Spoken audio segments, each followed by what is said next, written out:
오늘은 열매 맺지 못하는 무화과 나무의 비유입니다. 예수님께서 비유로 말씀하시되 하면서 포도원에 무화과 한 그루를 심었는데 주인이 3년째 와서 열매가 있나 무화과 좀 따먹어 볼까 했는데 이게 3년째 와도 아무 열매가 맺히지 않았어요.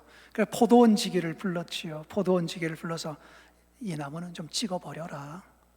괜히 여기 서서 땅만 계속 버리고 있지 않냐. 좀 찍어버리라고 하니까 포도원지기가 주인님 한 해만 더 두고 봅시다.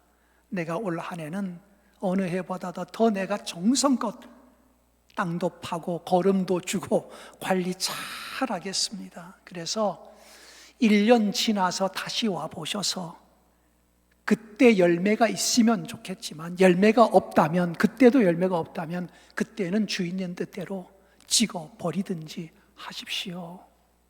이 비유입니다. 이 포도원이라는 이 포도원에 무화과가 심어져 있어요. 이건 의도를 가지고 심었던 거죠. 자생적으로 우연히 돋아난 건 아닌 것 같고요.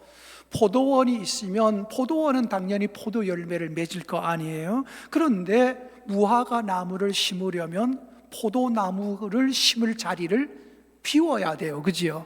그 땅만큼 비워놓고 그 자리에 이제 무화과 나무를 심는 거지요. 오늘 성경의 이야기를 가만히 보면 주인이 그걸 무화과 나무 한 그루거든요. 한 그루를 심은 이유가 나와요. 열매 좀 따먹고 나무에 포도 열매도 이제 거두지만 무화과 열매를 먹고 싶어서 그 나무를 심었는데 이게 무화과 나무가 열매를 맺지 못하는 거예요. 계속 이파리는 무성한데 열매를 맺지 못하니까 주인은 찍어 버리자고 하는 거지요. 계속 땅만 차지하고 이렇게 수고만 하지 아무런 결실이 없지 않냐. 찍어 버리자.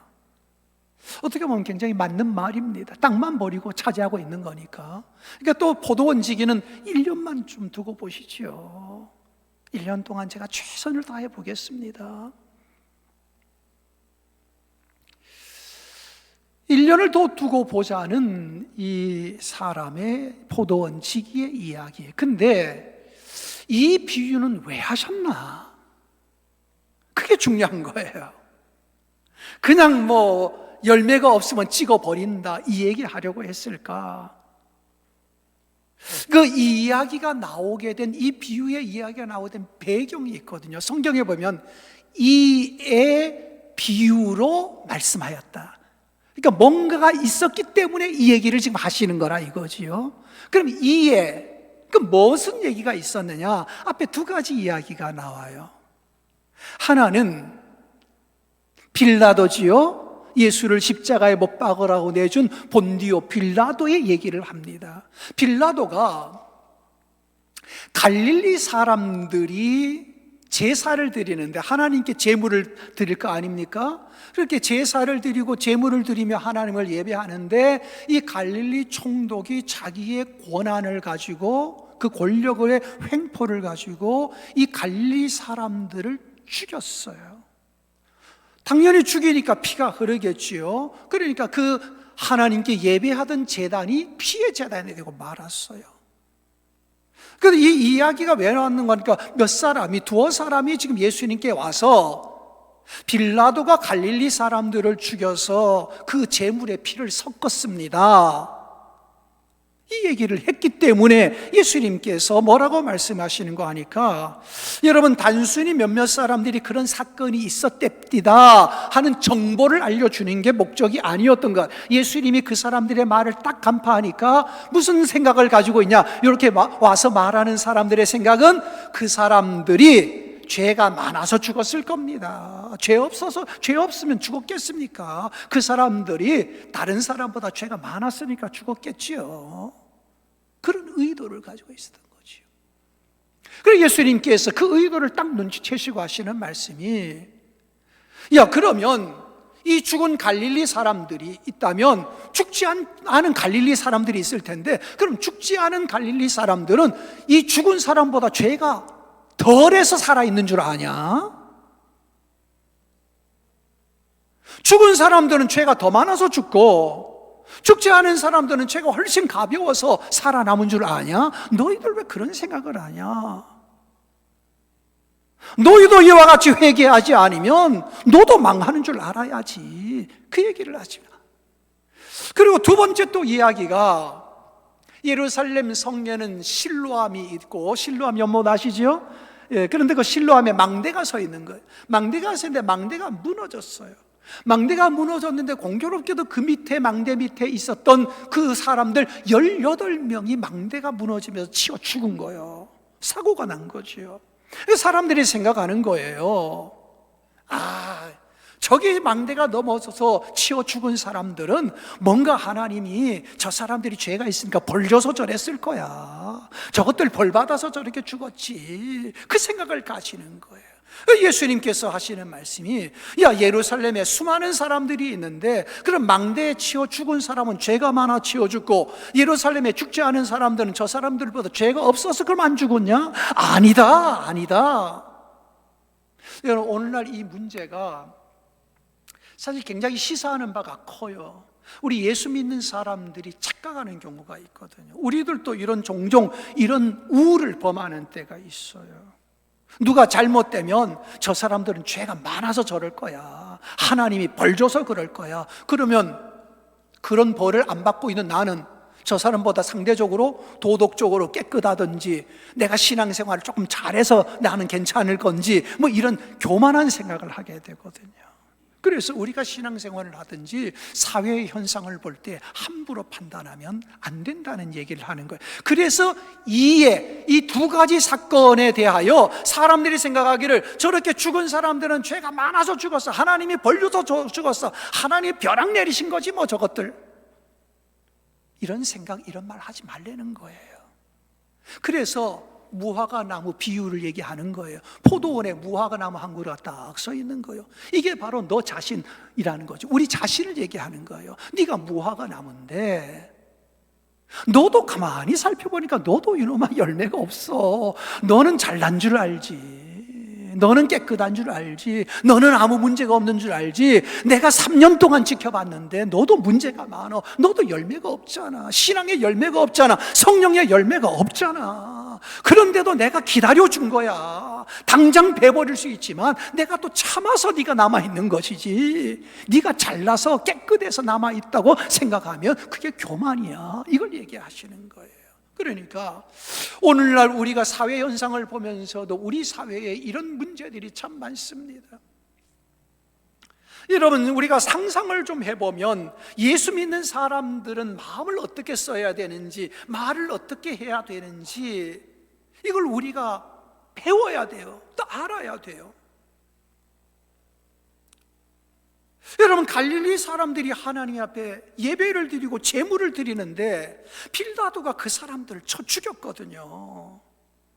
그러면 그 가족들의 입장에서는 어떨까요? 아마 그 죽은 사람, 갈릴리 사람들이 누군가의 아버지일 수도 있고 누군가의 남편일 수도 있고, 그죠? 그러면 그렇게 죽임을 당한 사람들의 가족은 지금 얼마나 지금 피눈물이 나겠냔 말이죠.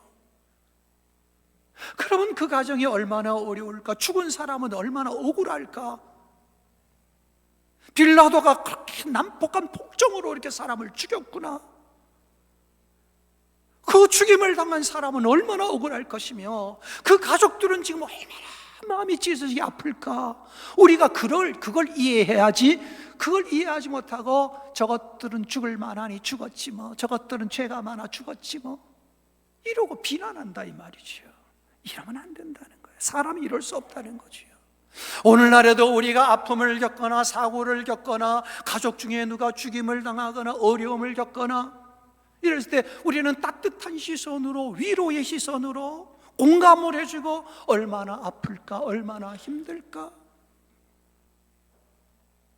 이걸 우리가 헤아려 주는 게, 이게 바로 예수의 길이고 우리 그리스도인들이 걸어갈 길인데, 이스라엘 백성들 중에는 그걸 모르고 자꾸 남을 탓하고 그저 하나 아픔을 겪고 힘들어 죽겠는데 거기다가 또 돌을 던진단 말이죠. 아니, 망대가 무너졌어요. 망대가 무너져 18명이 죽었어요. 근데 사람들이 생각하는 거 저것들 죄 많아 죽었다고. 여러분, 이건 부실공사, 망대 부실공사를 해서 이거 넘어지게 한 사람의 책임이지. 왜 거기 앉아있던 소풍나와 앉아있었는지 지나가는 사람인지는 모르지만 거기 있다가 애매하게 죽은 사람들을 욕하냐 말, 그들을 손가락질하냐 이 말이에요.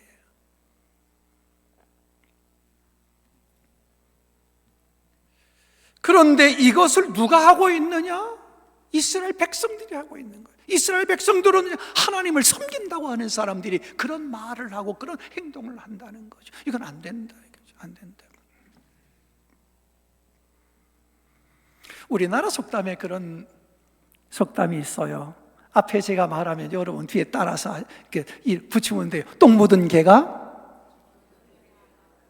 다 아시는 속담이죠. 똥 묻은 개가 겨 묻은 개 나무라는 거예요. 너 막 겨 묻었잖아. 너 막 겨나 털고 와. 너 겨 묻었어. 근데 자기는 똥 묻은 개가 겨 묻은 개를 나무라요. 오늘 사회가 그래요. 악인이 의인을 핍박합니다. 어느 시대나 그렇습니다. 의인이 악인을 핍박하는 경우는 없습니다. 악인이 의인을 핍박하지요. 선량한 주민이 조폭을 두들겨 패는 경우는 없습니다. 왜 가만히 있다가 조폭 두들겨 팹니까? 조폭이 지나가는 사람 두들겨 패지. 언제나 악이 선을 공격하지 선이 악을 공격하지는 않아요. 어느 시대에나 그렇습니다. 예수가 사람들을 십자가에 못 박으라 하지 않습니다. 사람들이 예수를 십자가에 못 박으라는 거지요. 죄인들이 죄 없는 자를 못 박으라고 하는 겁니다. 죄 없는 예수가 저 인간들, 저 죄 짓는 것들, 저것들 십자가에 못 박아버려라, 저것들 죽여버려라 말하지 않지요. 그래서 똥 묻은 개가 겨 묻은 개를 나무란다, 이런 표현이 속담에 있는데 이 속담과 딱 잘 어울리는 성경 구절이 있어요. 뭐가 떠올라요? 혹시 떠오르는 게 있나요? 성경에 보면 자기 눈에 들보는 보지 못하고 남의 눈에 있는 티끌은 본다. 이게 성경 말씀이죠. 자기 눈에는 들보가 들어있는 건데 자꾸 남의 눈에 있는 티끌만 보는 거야. 별거 아닌 것 가지고 자꾸 흠집대는 거야. 자기는 더 큰 죄인이고 자기는 더 큰 문제가 있는데 그걸 모르는 거예요. 여러분, 포도원의 포도나무들은 어떻게든 포도 열매를 맺으려고 애를 쓰고 있거든요. 근데 무화과 나무는 정작 자기는 열매가 하나도 없는데 나는 특별해. 고만고만한 포도나무 중에 주인님이 나를 특별하게 심었어. 나는 대단한 사람이야. 하나님께 나는 특별한 사랑을 입은 사람이야.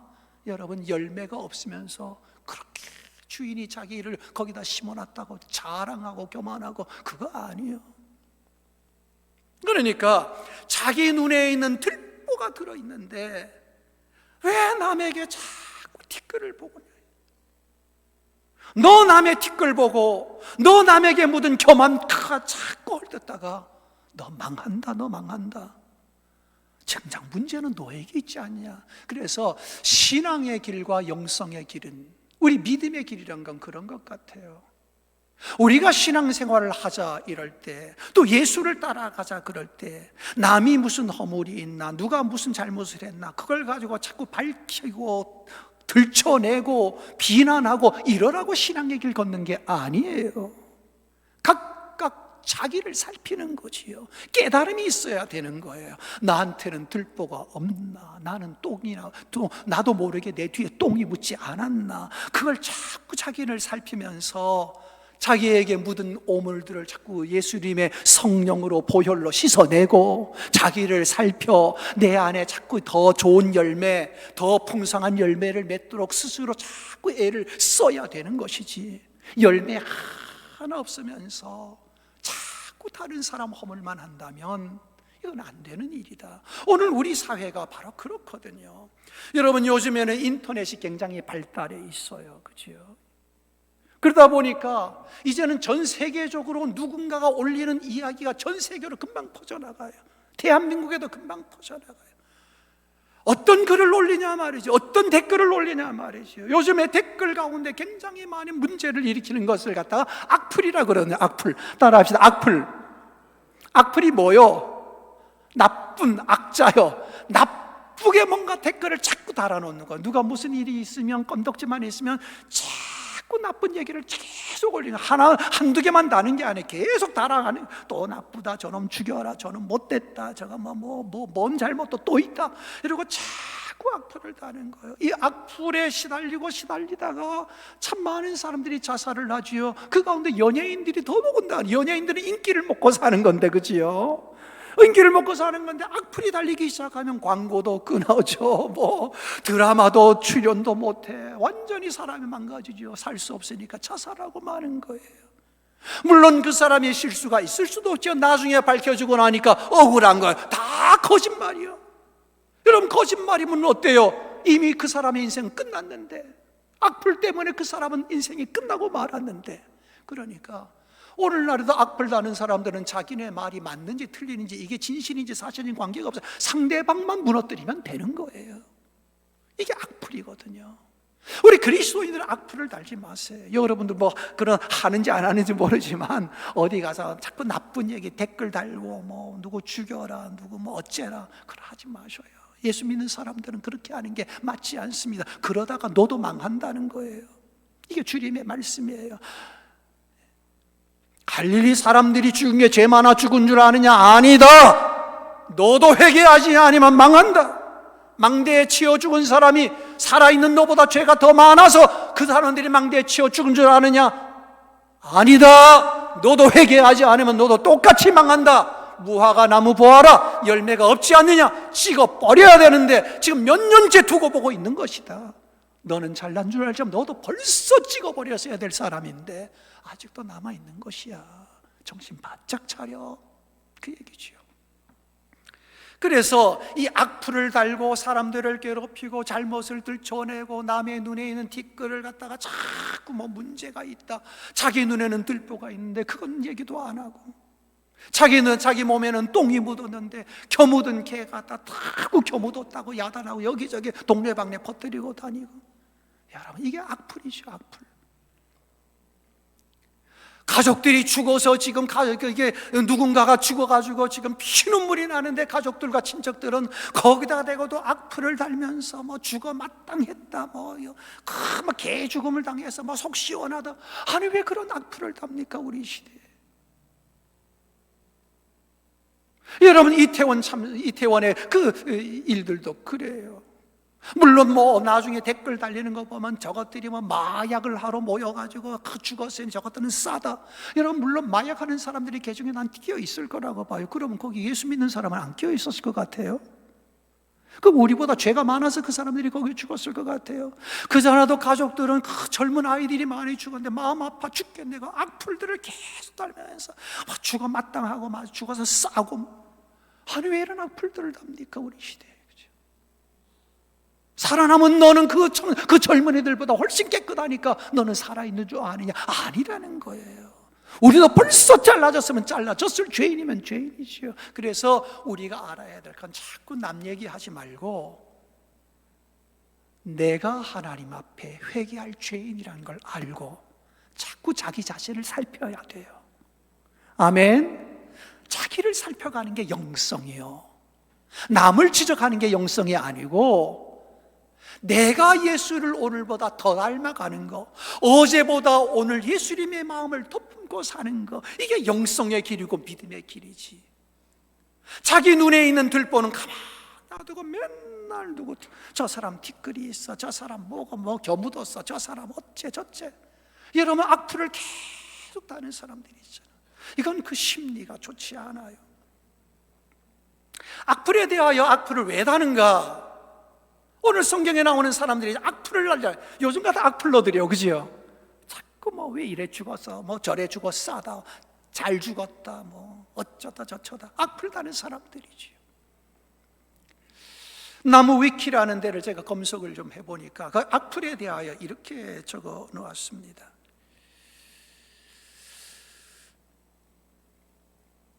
타인을 구체적 혹은 허위 사실로 비방하는 댓글을 올려 공개적으로 공격하는 행위를 하는 사람들, 이게 악플러들이요.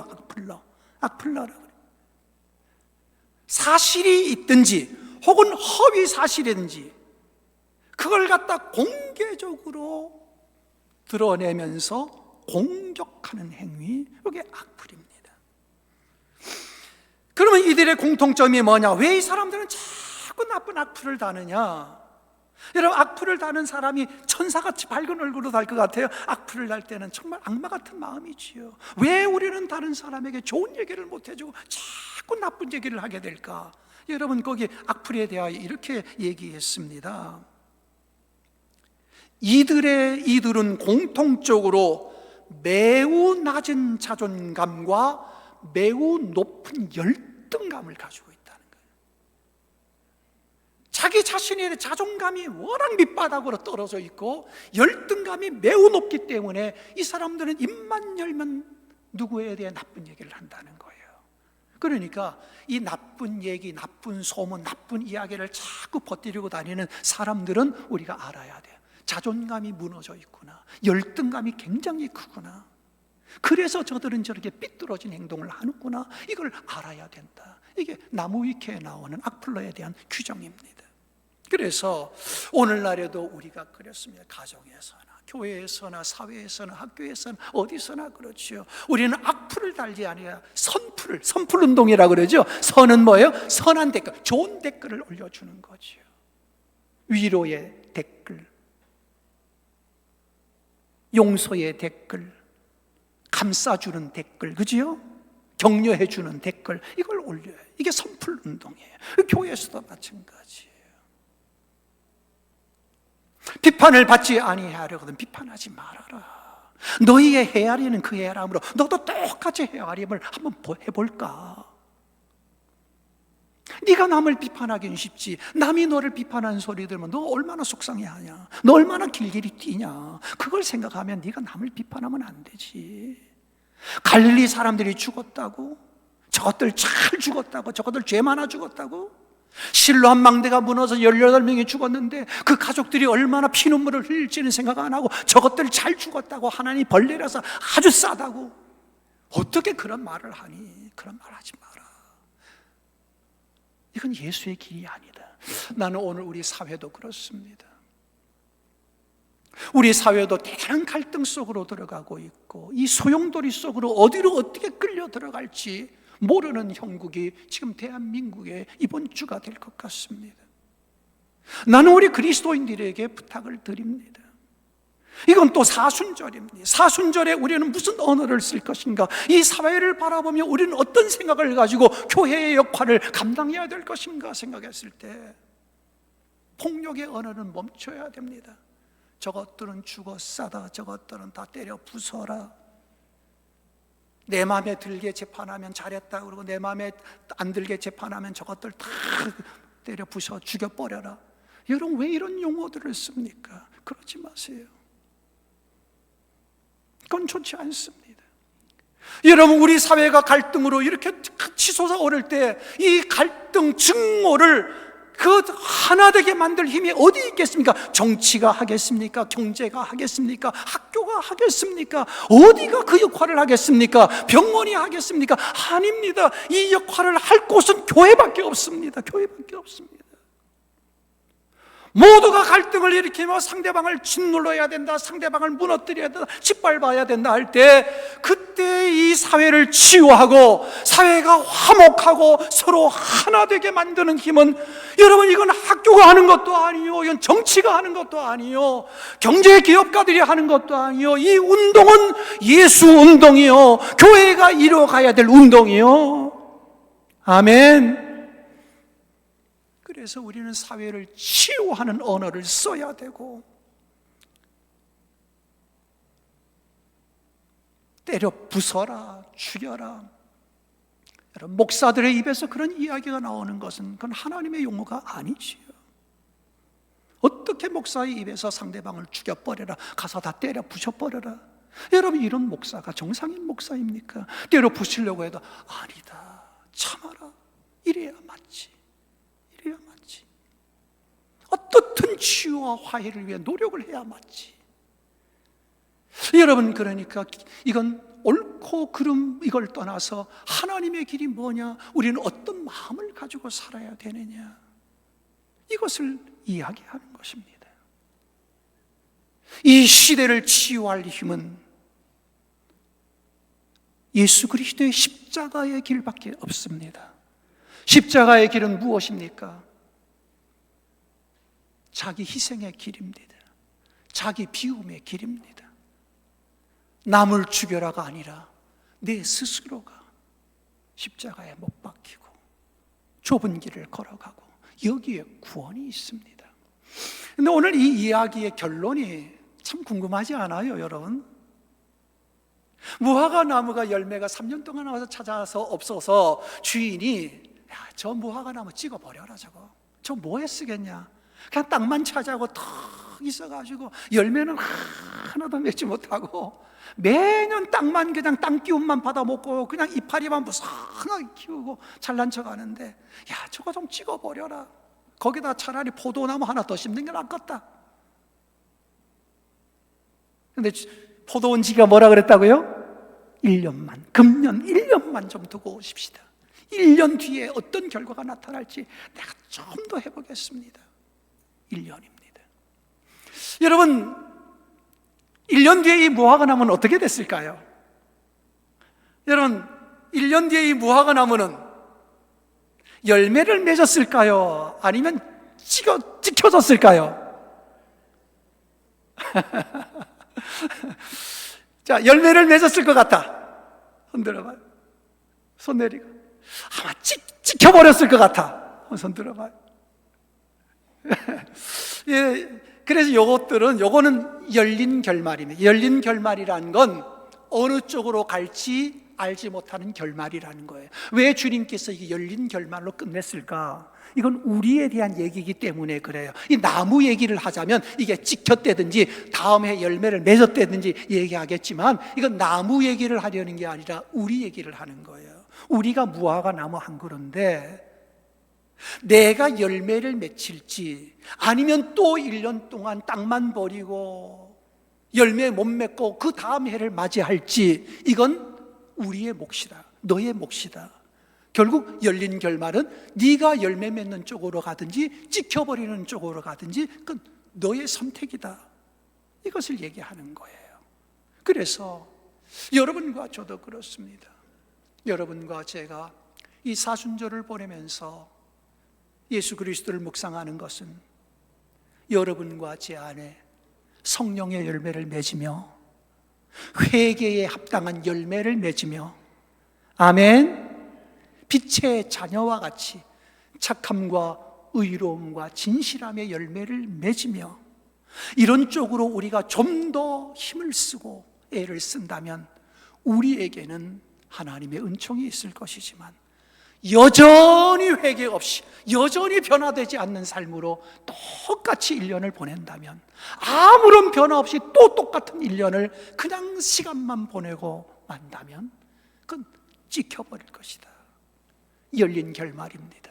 너는 어느 쪽의 나무가 되고 싶으냐? 너의 1년 뒤에는 어떤 모습이 그려지는 것이냐? 이것이 바로 주님의 말씀입니다. 힘겨워하는 이들, 상처 입은 이들, 고통과 아픔 속에 있는 이들, 갈등과 증오 속에 있는 사회, 치유할 힘은 예수의 십자가와 그 사랑밖에 없습니다. 우리 기독교인들은 너무 감정에 휘둘리지 말고 정말 주님이 원하시는 사회, 아버지의 뜻이 이 땅에 이루어지이다, 그 정신만은 딱 붙들고 나아갈 때에 그래도 이 사회를 치유할 힘이 교회로부터 예수의 복음으로부터 나오지 않겠는가? 우리는 지금 그 길을 가야 될 때이다. 기도하겠습니다. 하나님이 세상을 이처럼 사랑하사 독생자를 주셨습니다. 하나님이 오늘 예배하는 우리 성도들 한 사람 한 사람을 사랑하셔서 불러주셨습니다. 하나님, 대한민국도 이처럼 사랑하여 주시기를 원합니다. 우리 사회는 증오와 갈등을 부추기는 언어들이 난무합니다. 정치 지도자들도 계속해서 폭력의 언어를 사용하고 증오를 불러일으키는 진영의 논리로 꽉 차 있습니다. 너희는 좌로도 우로도 치우치지 말고 각각 자기 십자가를 지고 잘 걸어가라고 했습니다. 하나님 아버지, 지금 사회를 치료할 힘은 정치인들의 입에서 나오지 못할 것 같습니다. 학교도 이미 그런 기능을 잃었습니다. 하나님, 교회마저 사회를 치유할 힘을 잃어버리는 그런 데가 되지 말게 하여 주시고, 한국 교회와 그리스도인들이 사회를 치유하며 사회의 아픔과 상처를 감싸주며 서로 사랑으로 화목하고 화해하고 평화하는 나라가 되도록 그 길을 걸어가는 교회, 그 역할을 감당해내는 한국 그리스도인들이 되게 하여 주시옵소서. 사순절에 계속 악플 달고 나쁜 말하고 남 험집내고 비난하고 정죄하는 것 이제는 멈추게 해주시고, 선풀운동, 칭찬하고 격려하고 위로하고 소망을 주고 감싸주는 그런 우리의 생활이 교회에서, 가정에서부터 시작되게 하여 주시옵소서. 예수 그리스도의 이름으로 기도드립니다. 아멘.